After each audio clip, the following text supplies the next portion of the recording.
Media बंधुओं, जैसा कि आप लोगों को ये विदित है कि आज बहुजन समाज पार्टी और समाजवादी पार्टी के दोनों नेशनल प्रेसिडेंट की, मुखिया की ये संयुक्त व खासकर प्रधानमंत्री श्री नरेंद्र मोदी की तथा बीजेपी के राष्ट्रीय अध्यक्ष श्री अमित शाह की, अर्थात इन दोनों गुरु व चेले की नींद उड़ाने वाली अति महत्वपूर्ण एवं ऐतिहासिक प्रेस कॉन्फ्रेंस हो रही है।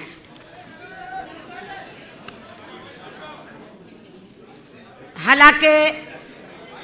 इसकी वास्तव में पृष्ठभूमि ये है कि हमारी पार्टी बीएसपी ने परम पूज्य बाबा साहब डॉक्टर भीमराव अंबेडकर के देहांत के बाद उनके अधूरे पड़े कारवां को न केवल गति प्रदान की है, बल्कि काफ़ी उतार चढ़ाव का सफ़र तय करते हुए उसे ऐतिहासिक सफलताएं भी प्रदान की हैं। और इतना ही नहीं, बल्कि बीएसपी ने इनके द्वारा यहाँ जातिवादी व्यवस्था के शिकार लोगों को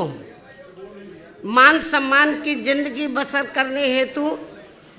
राजनीतिक सत्ता की मास्टर चाबी प्राप्त करने की दी गई उसी अमरवाणी व मिशनरी लक्ष्य को सही मायने में जमीनी हकीकत में बदलने के क्रम में ही यहाँ लोहिया जी के बताए हुए रास्तों पर चल रही समाजवादी पार्टी से पहले सन 1993 में मान्यवर श्री कांशीराम जी व श्री मुलायम सिंह यादव जी के नेतृत्व में उत्तर प्रदेश में विधानसभा के हुए आम चुनाव में चुनावी गठबंधन करके ये चुनाव लड़ा गया था। और फिर उसके परिणाम स्वरूप ही उत्तर प्रदेश जैसे देश के सबसे बड़े व महत्वपूर्ण राज्य में हवा का रुख पूरी तरह से बदलते हुए तथा बीजेपी जैसी घोर जातिवादी व सांप्रदायिक पार्टी को पछाड़ते हुए तब यहाँ सरकार भी बनाई गई थी। हालांकि ये गठबंधन कुछ गंभीर कारणों की वजह से ज़्यादा लंबे समय तक नहीं चल सका था, लेकिन अब देश व जनहित को उन कारणों में से खासकर 2 जून 1995 के घटित हुए लखनऊ गेस्ट हाउस कांड से भी ऊपर रखते हुए, यानी कि देश व जनहित को इस कांड से भी ऊपर रखते हुए एक बार फिर हमने यहाँ देश में लगभग उसी प्रकार की दूषित राजनीतिक व सांप्रदायिकता के माहौल के मद्देनजर रखते हुए आपस में चुनावी समझौता करने का फैसला लिया है। और ये भी सर्वविदित है कि जैसे उस समय सन 1990 के आसपास बीजेपी की घोर जातिवादी, संकीर्ण, सांप्रदायिक व अयोध्या मामले को लेकर धार्मिक उन्माद एवं हिंसा आदि के जहरीले माहौल के काले साए के कारण आम जनजीवन जिस प्रकार से प्रभावित था, तो उससे देश की आम जनता बुरी तरह से त्रस्त व त्राही कर रही थी। तो ठीक उसी प्रकार से आज भी उत्तर प्रदेश सहित पूरे देश की लगभग 125 करोड़ आम जनता बीजेपी की केंद्र व राज्य सरकारों की खासकर घोर चुनावी वायदा खिलाफी करने के साथ साथ इनकी गरीब, मजदूर, किसान, बेरोजगार व व्यापारी आदि विरोधी नीतियों तथा इनके अहंकारी एवं तानाशाही वाले रवैये से अत्यंत ही परेशान व दुखी हैं। तो ऐसे हालातों में एक बार फिर से बीएसपी व सपा ने व्यापक जनहित व देश हित को ध्यान में रखकर खासकर उत्तर प्रदेश में एकजुट होने की काफ़ी ज़रूरत महसूस की है। और इस संबंध में सर्व समाज की आम जन भावनाओं का पूरा कदर करते हुए तथा इनको पूरा आदर सम्मान देते हुए देश में लोकसभा के शीघ्र ही होने वाले आम चुनाव में पूरे जन संतोष वाला चुनावी गठबंधन करके ये चुनाव लड़ने का फैसला किया है और जिसकी आज ही घोषणा भी कर दी जाएगी, जो निश्चित तौर पर ये इस नए वर्ष सन 2019 में एक प्रकार से नए राजनीतिक क्रांति का संदेश ही माना जाएगा तथा जो देश के संविधान को उसके सही व असली जनहितैषी एवं कल्याणकारी मार्ग पर चलने का रास्ता ही मुकर्रर करेगा। और ऐसे में अब बीएसपी व सपा के बने इस गठबंधन से समाज व देश को बहुत उम्मीदें भी जग गई हैं, क्योंकि यह चुनाव जीतने के लिए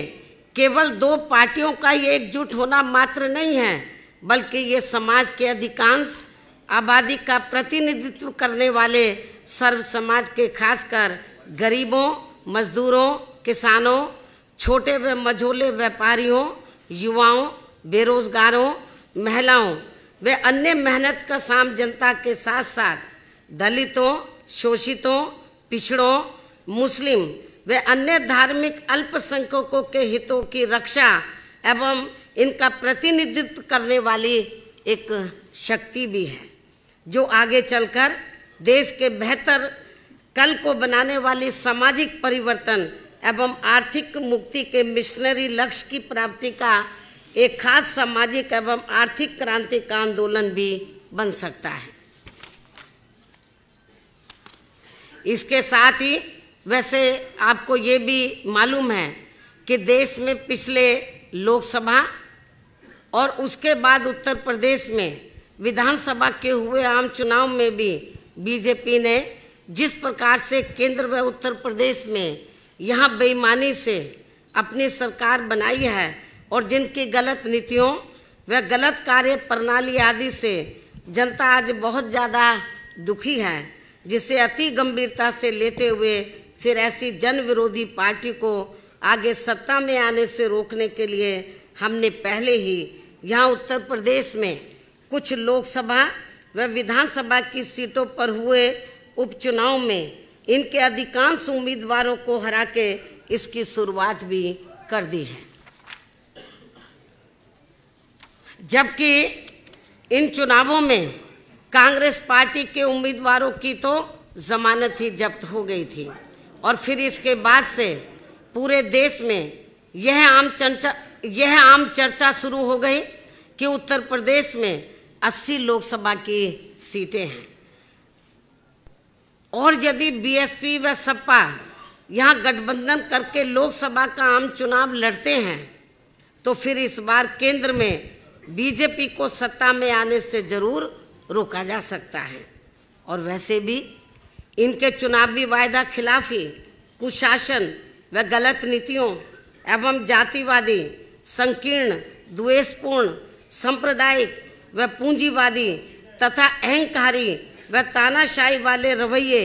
एवं कार्य प्रणाली से अब पूरे देश में गरीब, मजदूर, किसान, व्यापारी व अन्य मेहनतकश लोगों के साथ साथ खासकर दलित, आदिवासी, पिछड़ा वर्ग, मुस्लिम व अन्य धार्मिक अल्पसंख्यक समाज के भी लोग अपनी विभिन्न समस्याओं को लेकर अभी तक भी हमें काफ़ी ज़्यादा दुखी व चिंतित ही नजर आते हैं। इसके साथ ही इनके बिना पूरी तैयारी के विशेषकर नोटबंदी व जीएसटी के लिए गए फैसले से तो इनकी कमर और भी ज़्यादा तोड़कर रख दी गई है, जिन्हें खास ध्यान में रखकर ही वह इन लोगों के हितों को प्राथमिकता देते हुए अर्थात इनके हितों में लखनऊ गेस्ट हाउस कांड को भी किनारे करके फिर हमने आबादी व लोकसभा की सीटों के हिसाब से भी देश के सबसे बड़े प्रदेश उत्तर प्रदेश में यहाँ लोकसभा का आम चुनाव गठबंधन करके लड़ने का ही फैसला लिया है, ताकि इस बार बीजेपी एंड कंपनी के लोगों को किसी भी कीमत पर केंद्र की सत्ता में आने से या विशेषकर उत्तर प्रदेश से ही रोका जा सके। और वैसे भी हमें ये पूरा भरोसा है कि जिस प्रकार से हमने अर्थात बीएसपी व सपा ने मिलकर अभी तक यहाँ लोकसभा व विधानसभा के हुए सभी उपचुनावों में बीजेपी के अधिकांश उम्मीदवारों को बुरी तरह से हराया है, तो फिर ये बीएसपी व सपा का बना गठबंधन देश में जल्दी ही होने वाले लोकसभा आम चुनाव में भी खासकर यहाँ उत्तर प्रदेश से बीजेपी के उम्मीदवारों को अब किसी भी कीमत पर कामयाब नहीं होने देगा, जिसकी हमें पूरी उम्मीद भी है। लेकिन अब यहाँ आप लोग हमसे ये भी जरूर जानना चाहेंगे कि हमने इस बने गठबंधन में कांग्रेस पार्टी को शामिल क्यों नहीं किया है। मैं जरूरी बातें आप लोगों के सामने रखना चाहूँगी ताकि आपको सवाल पूछने के लिए कोई तकलीफ ना उठानी पड़े। लेकिन अब यहाँ आप लोग हमसे ये भी जरूर जानना चाहेंगे कि हमने इस बने गठबंधन में कांग्रेस पार्टी को शामिल क्यों नहीं किया है, जबकि इस संबंध में आप लोगों को भी ये मालूम है कि आज़ादी के बाद काफ़ी लंबी अवधि तक केंद्र व उत्तर प्रदेश सहित देश के अधिकांश राज्यों में भी ज़्यादातर यहाँ कांग्रेस पार्टी ने ही एक सत्र राज किया है, जिसमें विशेषकर कमज़ोर वर्गों के साथ साथ गरीब, मजदूर, किसान, व्यापारी एवं अन्य विभिन्न क्षेत्रों में लगे मेहनतकश लोग आदि ये सभी काफ़ी ज़्यादा परेशान रहे हैं। और इनके शासनकाल में देश में गरीबी, बेरोजगारी व भ्रष्टाचार आदि भी काफ़ी ज़्यादा बढ़ा है, जिसकी वजह से ही फिर यहाँ बीएसपी व सपा सहित अनेकों और भी राजनीतिक पार्टियों का गठन हुआ, ताकि इन लोगों को इस पार्टी के कुशासन व मनमानी वाले राज से कुछ हद तक मुक्ति मिल सके। ऐसी स्थिति में केंद्र व राज्यों में चाहे सत्ता यहाँ कांग्रेस पार्टी या बीजेपी एंड कंपनी के लोगों के हाथों में आए तो भी बात एक ही है, अर्थात इन सब की नीतियाँ, सोच व कार्यशैली आदि अभी तक भी हमें लगभग एक जैसी अधिकांश नजर आती है। जैसे देश में रक्षा सौदों की खरीद फरोख्त के मामलों में इन दोनों ही पार्टियों की सरकारों में जबरदस्त घोटाले हुए हैं, ये बात भी किसी से छिपी हुई नहीं है, जिसकी खास वजह से ही पहले कांग्रेस पार्टी को बोफोर्स मामले में अपनी केंद्र की सरकार गंवानी पड़ी थी। और अब देश में जल्दी ही लोकसभा के होने वाले आम चुनाव में बीजेपी को भी खासकर राफेल मामले में हुए घोटाले को लेकर अपनी केंद्र की सरकार जरूर गंवानी पड़ेगी, ऐसी देश में काफ़ी आम चर्चा भी है। इसी प्रकार वर्तमान केंद्र की भाजपा सरकार का राज विशेषकर अपने विरोधियों को कमजोर करने के लिए उनके उत्पीड़न करने के मामले में हमें पूर्व में कांग्रेस पार्टी के रहे राज में सन 1975 में लगी इमरजेंसी से भी अब कोई कम नज़र नहीं आता है। अर्थात फर्क केवल इतना ही है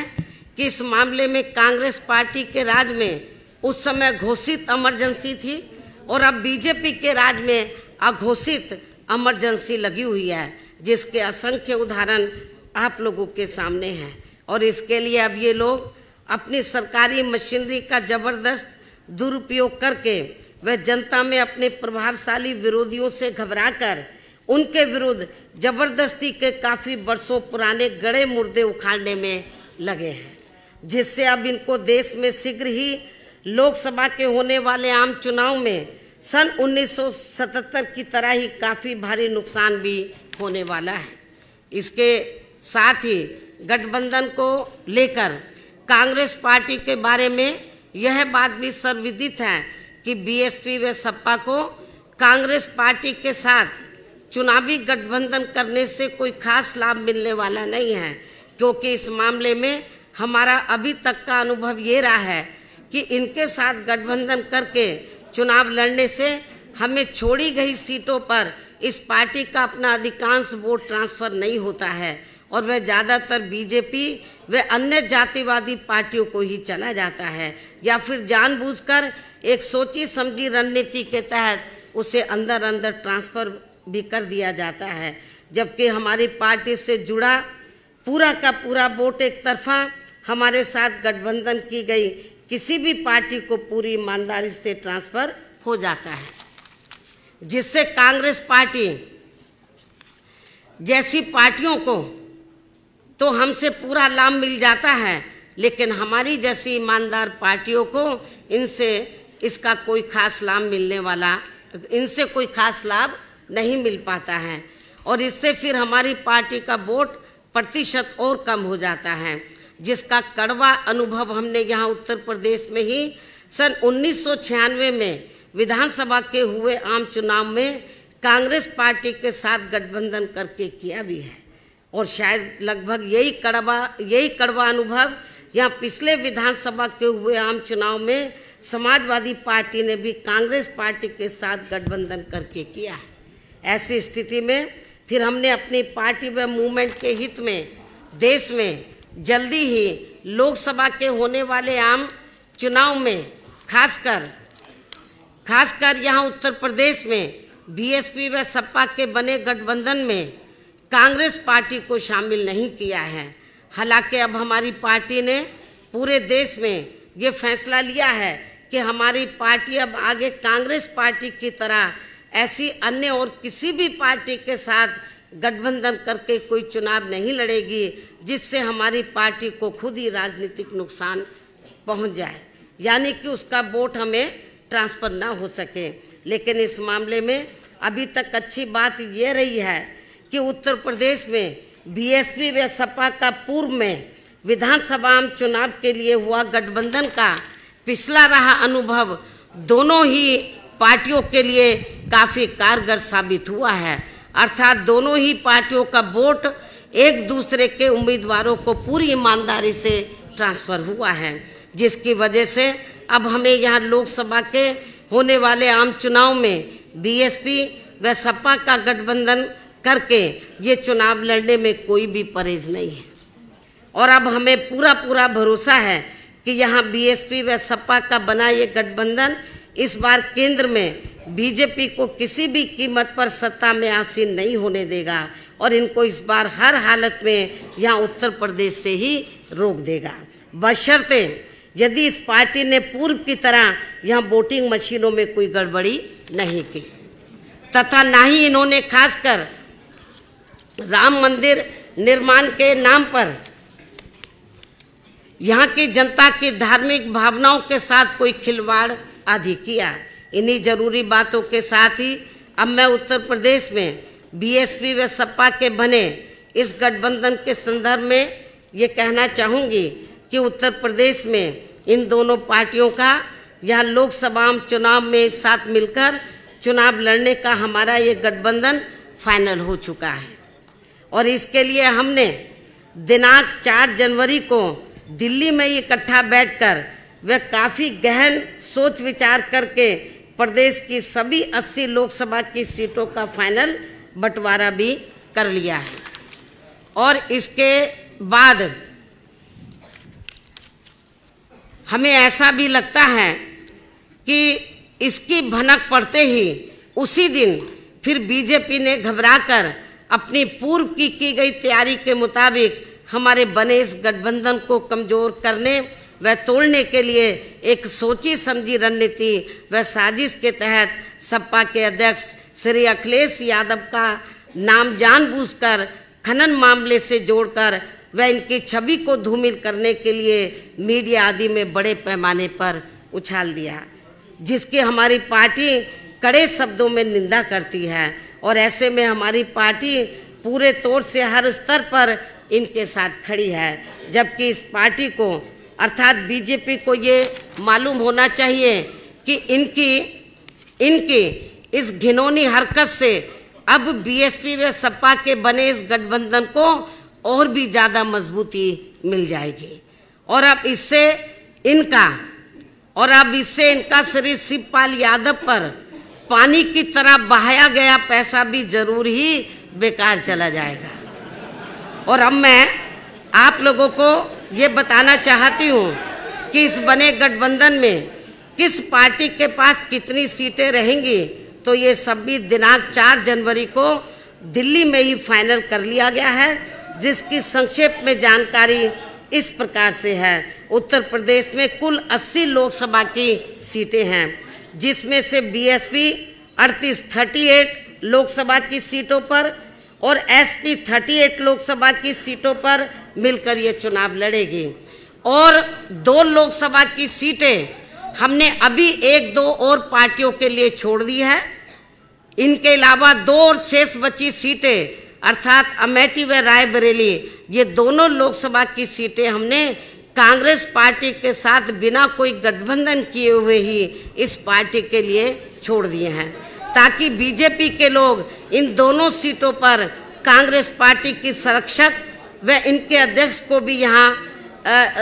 को भी यही उलझाकर ना रख सके। इसके साथ साथ बंटवारे में कौन कौन सी सीटें बीएसपी व सपा आदि के पास रहेंगी, तो इसका भी लगभग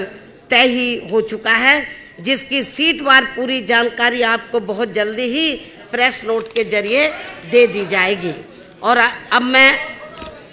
मैं अंत में बीएसपी व सपा के सभी छोटे बड़े पदाधिकारियों, नेताओं व कार्यकर्ताओं से मीडिया के माध्यम से ये भी पुरजोर अपील करती हूँ कि वे इस चुनाव में पर्दे के पीछे से बीजेपी द्वारा चलाई जा रही श्री शिवपाल यादव की पार्टी को तथा कुछ अन्य और स्वार्थी किस्म के लोगों को भी मैनेज करके व उन्हें आगे करके खासकर यहाँ दलितों, पिछड़ों व मुस्लिम समाज आदि के नाम पर बनवाई गई पार्टियों एवं इनके संगठनों के द्वारा भी षड्यंत्र के तहत खड़े किए गए उम्मीदवारों को अपने यार दोस्त, जाति बिरादरी व रिश्ते नातों आदि के चक्कर में पड़कर इन्हें देकर खराब नहीं करेंगे तथा अपने बने इस पवित्र व सामाजिक भाईचारे पर आधारित इस गठबंधन को कतई भी नुकसान नहीं पहुंचाएंगे। अर्थात इन दोनों पार्टियों के सर्व समाज से जुड़े लोगों को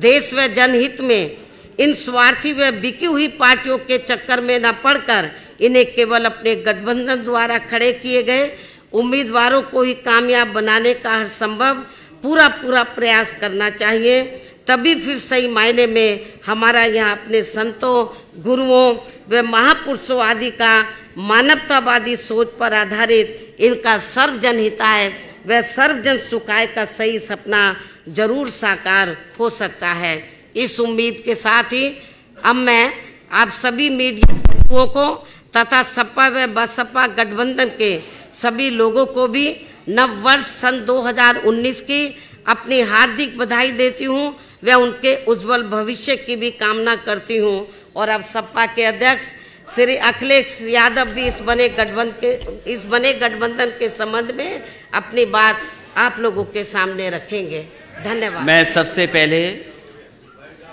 आदरणीय मायावती जी का बहुत बहुत धन्यवाद देना चाहता हूँ। साथ ही साथ बहुजन समाज पार्टी और समाजवादी पार्टी का जो गठबंधन आपने स्वीकार किया है, उसके लिए भी मैं बहुत बहुत बधाई और मुबारकबाद देता हूँ। भाजपा शासन के पिछले 5 सालों में पूरे देश में गरीबों, मजदूरों, किसानों, छोटे उद्योगों, दुकानदारों, नौजवानों, दलित, पिछड़ों,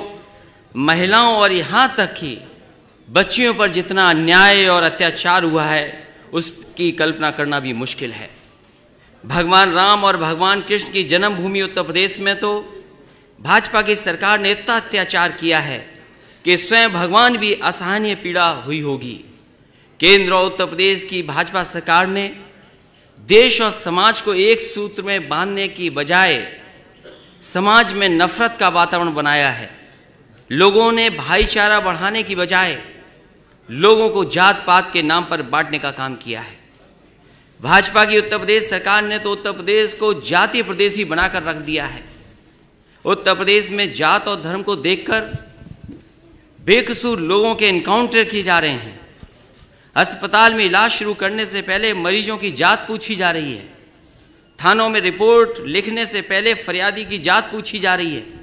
यहाँ तक कि दुर्घटना में घायल व्यक्ति को सहायता देने से पहले भी उसकी जाति पूछी जा रही है। और अब तो स्थिति यहाँ तक आ गई है कि भाजपा के नेताओं ने भगवानों को भी जातियों में बांटना शुरू कर दिया है। अपनी नाकामियां, अपनी विफलताओं और असली मुद्दों से जनता का ध्यान हटाने के लिए भाजपा द्वारा देश और प्रदेश में धार्मिक उन्माद फैलाकर भय और आतंक का वातावरण बनाया जा रहा है। गरीबों की बहू बेटियों की इज्जत को सरेआम बेआबरू किया जा रहा है। उचित इलाज न मिलने के कारण गरीबों के हजारों बच्चे रोजाना सरकारी अस्पतालों में मरे जा रहे हैं। खाना न मिलने का कारण करोड़ों लोग रात को भूखा सोने पर मजबूर हैं। पूरे देश में अराजकता का वातावरण है। अन्याय और अत्याचार के कारण शरीफ लोगों का जीना मुश्किल हो रहा है। केंद्र सरकार की गलत नीतियों के कारण गरीब किसान हर रोज आत्महत्या कर रहे हैं। देश के नौजवान भाजपा के झूठे वादों से आहत और निराश होकर के बेरोजगारी के कारण आत्महत्या कर रहे हैं। देश और समाज के इन सुलगते मुद्दों से बेखबर भाजपा सरकार बड़े बड़े उद्योगपतियों को खुश करने के लिए उनके बड़े बड़े लोन माफ कर रही है। इतना ही नहीं, हीरे के उद्योगपतियों की सुविधा के लिए अहमदाबाद से मुंबई के बीच बुलेट ट्रेन को जल्द से जल्द चालू करने के प्रयास किए जा रहे हैं। मेरी आवाज अगर भाजपा के नेताओं तक पहुंच रही हो तो वो सुन लें। धर्म की आड़ में देश और समाज में नफरत का जहर घोलने वाली भाजपा की कूटनीति का विनाश करने के लिए और भाजपा के अत्याचारों से आम जनता को मुक्ति दिलाने के लिए समाजवादी पार्टी और बहुजन समाज पार्टी ने एकजुट होने का निर्णय लिया है। आगामी लोकसभा चुनाव में उत्तर प्रदेश की सीटों पर समाजवादी पार्टी और बहुजन समाज पार्टी मिलकर के उत्तर प्रदेश से भाजपा का सफाया करेंगे। भाजपा और भाजपा के नेता ये बात भी अच्छी तरह से समझ लें कि बहुजन समाज पार्टी और समाजवादी पार्टी का केवल चुनावी गठबंधन नहीं है, बल्कि भाजपा द्वारा किए जा रहे अन्याय और अत्याचार का अंत भी है। अब बहुजन समाज पार्टी, समाजवादी पार्टी और दोनों पार्टी के कार्यकर्ता मिलकर के भाजपा के अत्याचारों का डटकर मुकाबला करेंगे। मेरे अंतर्मन में बहुजन समाज पार्टी और समाजवादी पार्टी के गठबंधन की नींव उसी दिन से बैठ गई थी जिस दिन से सत्ता के नशे में चूर भाजपा के नेताओं ने आदरणीय मायावती जी पर